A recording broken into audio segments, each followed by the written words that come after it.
Boda Dayo. Ǹjẹ́ ti gbọ́ bí màámi yín ṣe dójú ti gbogbo ìlú wa ní ṣọ́ọ̀ṣì lánàá?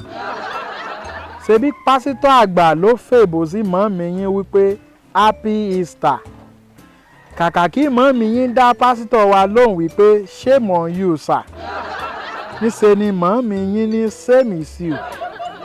Mo ti fẹ́ máa rẹ́rìn-ín kí n tó rántí pé ẹ̀yin náà ní ìṣòro ráńpẹ́ nípa ìdánwò. Mo rántí pé bí ẹ̀ẹ̀mẹ́fà lẹ ṣe ìdánwò kó tó di pé ẹ ní C mẹ́ta àti F méje tẹ́ ẹ fi padà wọ Unilag.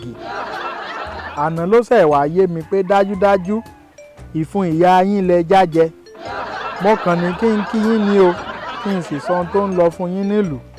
Tèmi ni ti yín ní tòótọ́, Ogidiolu.